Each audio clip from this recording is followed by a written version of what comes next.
Hi everybody, so it turns out an old weapon has made its return to old school RuneScape. The Accursed sword, also redubbed as the Voidwalker. So we got another PvP weapon added to the game. Hurrah! We also got the upgraded version of the current wilderness weapons, which each one has a new special attack. Now I know that the intent with these new weapons are more or less focused around adding new PvP options. However, I'm not a PKer, so instead I'll be looking at the PvM potential of all of these weapons instead. Let's first break down the Accursed sword real quick. It's a 4-tick, one-handed melee weapon requiring 75 attack, strength, and 60 magic. Now on its own, the base stats are actually quite good, not necessarily beating out any of the top melee weapons we've gotten in any stat, but it's close to the stats of the Blade of Sailor, which is the best one-handed slash weapon in the game. Outside of stats, what does its special attack do again? Well, at only the price of 50% special attack, the Voidwalker will use your melee strength to roll between 50% to 150% of its max hit into one hard-hitting magic attack. Oh yeah, I forgot to mention, 100% accuracy. That is disgusting. Now, Dragon Claws were a weapon typically used as a DPS special against a lot of NPCs when defense was already lowered or defense special attacks weren't really an option. You also have the Fang spec, which serves a similar purpose, being good against high defense at the cost of 25% special attack, but it's 5-tick and doesn't guarantee you'll hit high, only that your true max hit is uncapped. Claws were good since they were consistent damage, 4 ticks, and typically accurate unless you were clawing something like a high raid level Kefri or Callisto, which are just really tanky enemies. We also had the ZCB that has entered the fray as a powerful special attack option, usually working well against high HP and high defense targets. But now, we have a special attack that always hits and rolls between 50% to 150% of its max hit. High defense? Voidwalker doesn't care. But with this new weapon, let's compare it to the popular options in a couple of places. Beater of Blood, God Wars Dungeon, Tombs of a Musket, Chambers of Zaryte. And next were some of the places I decided to consider the Voidwalker over the more popular DPS spec options like the ZCB and Claws.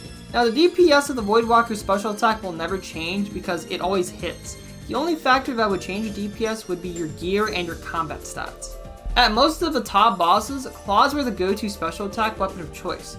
Maiden, Bloat, and P3 Berserk have their clear winner being Claws. ZCB would be what you'd still use at an animal boss though if the opportunity presents itself. The Voidwalker only slightly wins over Claws at a full defensive Tetsug, but then again you'd use Hammer over DPS specials if the defense was at full regardless. At P2 Berserk, Claws were slightly better than the Voidwalker, meanwhile at P3 Berserk, Claws were the clear winner. So in TOB, if you have Claws, you'd probably continue bringing it, with ZCB being your spec weapon of choice at Night Boss. What about CM Chambers?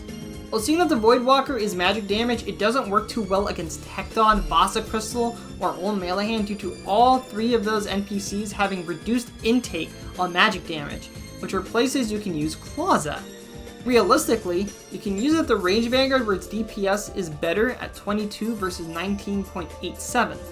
ZCB would be used in places like Mystics and Vespula on the other hand if you bring a setup that allows for it. So again, there's no real point in bringing the Voidwalker to Chambers since Claws already do enough and inventory space is as tight as it is. What about next? The Voidwalker beats out Claws, but ZCB is better. However, with the spec DPS gap not being huge, the ZCB being 5-tick, the special attack costing 75% special, and the ZCB requiring 2 inventory spaces, the Voidwalker would actually be a good choice as your special attack weapon if running a melee setup, which with Fang being BIS should be what you do nowadays. What about Tombs of a Musket? I'll be using 400 raid level and salts within these calcs. Voidwalker beats out Claws everywhere, Baba, Kefri, Zebek, and even Akka, but remember its special attack is magic damage, so you can only use it at Akka when it's not praying against Mage. So Final Phase Voidwalker is a no-go. It does beat out Claws at Obelisk and Warden's P3 and P4. The ZCB, however, is still the best option for most of the bosses, but the Voidwalker is better at Kefri. So, it could be used over Claws at Tombs of a Musket with a lot of success. What about the other God Wars bosses? Assuming full defense, Voidwalker always wins over Claws in DPS, but you can't reach Armadillo, so we don't talk about that one. Another boss where the Voidwalker shines is Corporal Beast due to Corp taking full damage from magic, so this would be a good option over Crystal Halberd. However, the ZCB would be good if the defense was dropped to 0 though, and it has high HP, which most of the time, Corp will be spec'd down to 0.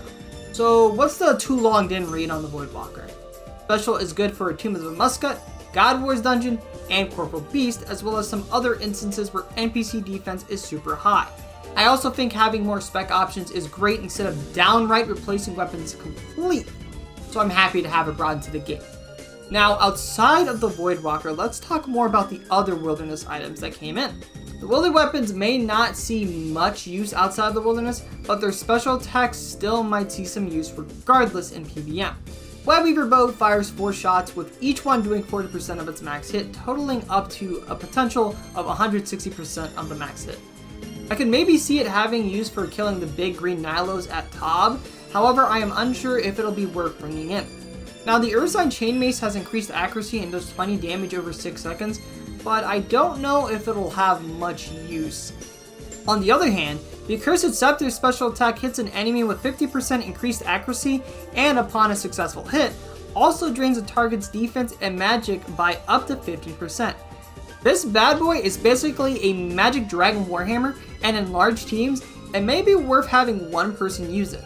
Melee Vanguard, Old Mage Hand, Vesperla Portal, Obelisk, and the final 2 phases of Warden might be a few places where it could be useful, but it's tough to say with how accurate the Shadow already is. I know that we also have the Circle to drain magic levels with its spec being a guaranteed hit, however seeing it can only use Amethyst arrows, it doesn't get boosted by range prayers or Slayer tasks, and the fact it consumes 100% of your special attack, I think it's safe to say that this bad boy puts the Circle to rest. But all in all, I'm pretty excited to see the Karasi and possibly the other spec weapons seeing some use in more areas outside of PvP. Don't get me wrong, they're pretty nasty for PvP, but it's cool to see these items have some use in the PvM scope of things. Regardless, that's going to be it for the video. Let me know your thoughts on all the new weapons and if there's a specific place you'd like to see any of them in action. Until next time guys, farewell.